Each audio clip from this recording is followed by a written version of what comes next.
তোমার ফ্রেন্ড লিস্টের সবাই তোমাকে তখনই বিগ ফ্যান বলবে যখন তোমার প্রতিটা শটে শটেই ওয়ান টেপ লাগবে। আর 2025 সালে আইসাও যদি তুমি এখনো ওয়ান টেপ মারা শিখতে পারো নাই, তাহলে ধরে নাও মিনা সার্ভারের মধ্যে তোমার মতো নুবরা আর একটাও নাই।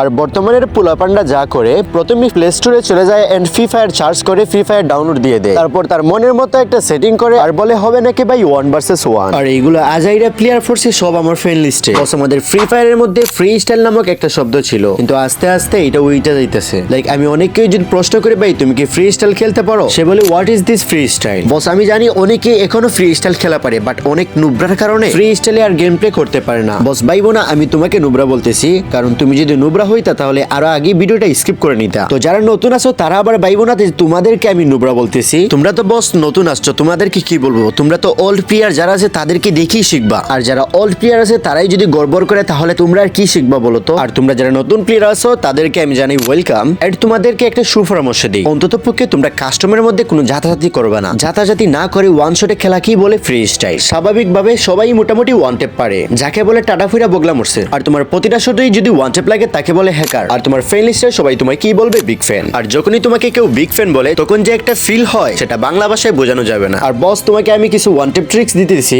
যেগুলো ফলো করে যদি তুমি ফায়ার করো তাহলে তোমার প্রতিটা শটে ওয়ান টেপ লাগবেই লাগবে। তো চলো কোথায় নয় কাজেই পরিচয়টা দিই। আর হ্যাঁ, আমার চ্যানেলটা সাবস্ক্রাইব করো। আর সাবস্ক্রাইব করলে কি হয় দেখো, তোমার জানা অথবা অজানা কিছু সেটিং আমার এই আইডি থেকে তুমি জানতে পারবে। তো চলো আমরা প্রথমেই সেটিং অপশনে চলে যাই। তো আস্তে করে সেটিং অপশনে ট্যাপ করে আমরা কন্ট্রোলস অপশনে চলে আসব। আর নিচে দেখো কাস্টম নামে একটা অপশন আছে, ওই জায়গায় ট্যাপ করে আমরা মূল সেটিং এ চলে আসব। তো বস এই জায়গার মধ্যে এভরিথিং বাটন রয়েছে, আর এগুলোর মধ্যে সবচেয়ে ইম্পর্টেন্ট বাটনটা হচ্ছে ফায়ার বাটন। আর আমাদের মূল সমস্যাটা হচ্ছে এইটা, কারণ আমরা এইটা ঠিক মতো ঠিক জায়গার মধ্যে রাখতে পারি না। তার জন্য আমাদের হেডশট একেবারেই লাগে না, সবগুলো মাথার উপর দিয়ে অথবা এনিমির পাশ দিয়ে চলে যায়। বস আমাদের এই ফায়ার বাটনটা তোমরা যত নিচে রাখবা ততই তোমাদের হেডশট বেশি লাগবে। হ্যাঁ, এটা প্রমাণিত, অনেক ইউটিউবারই এই কথাটা তোমাকে বলবে, অথবা হয়তো তুমি অন্য কোনো ইউটিউবারের কাছ থেকে এটা শুনে আসছো, আর তবুও তুমি গার্ডতেরার মতো উপরেই রাখতেছো। তো তোমাদেরকে পার্সোনাল ভাবে আমি রিকোয়েস্ট করব যে তোমরা যত ডাউনে রাখবা অর্থাৎ তোমরা যত নিচে রাখবা তোমাদের হেডশট অতিরিক্ত বেড়ে যাবে। আর 2 নাম্বার কাজ হচ্ছে তুমি এই ফায়ার বাটনটা তুমি কত সাইজে রাখবে। দেখো বস, সবার ফিঙ্গার কিন্তু এক সমান না, হয়তো কারো ছোট কারো বড়।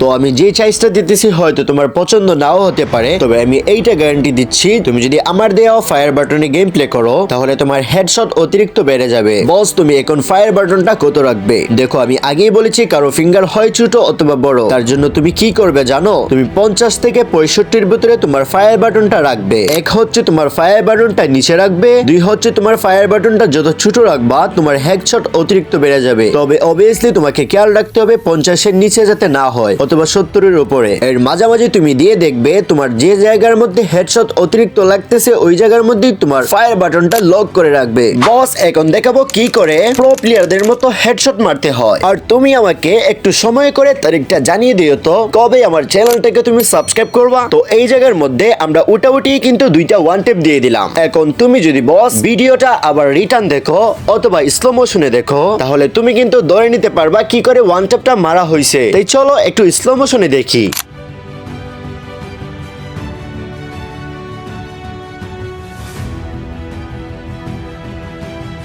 বস এনিমি যখনই আমাদের দিকে মুভ করছে মানে আমাকে ফায়ার করার জন্য তার সম্পূর্ণ বডিটা আমার দিকে নিয়ে আসছে, ঠিক তখনই আমরা ফায়ার করছি, যার কারণে ইজিলি হেডশটটা পড়ে গেছে। এখন তুমি 2 নাম্বার ওয়ান টেপটা দেখো, ঠিক একইভাবেই যখনই এনিমি আমাদের দিকে ফায়ার করছে অথবা মুভ করছে তখনই আমরা ফায়ারটা করছি এন্ড হেডশট লেগে গেছে। তো এইটা তোমরা অবশ্যই ফলো করবা, যখনই এনিমি তোমাকে ফায়ার করতে আসবে অথবা তোমার দিকে মুভ করবে তখনই তুমি ফায়ার করবা। আর এইরকম যখন তুমি রুলস গুলা মেনে একে একে ধাপে ধাপে এগিয়ে যাবে তখন দেখবা তুমি যেভাবেই মারো ওইভাবেই হেডশটটা লাগতেছে। তো ফলো এন্ড সাবস্ক্রাইব করো, কারণ নেক্সট ভিডিও আর ডেঞ্জারাস হতে যাচ্ছে, যা তোমাকে নতুন কিছু শিখতে উৎসাহ জাগাবে।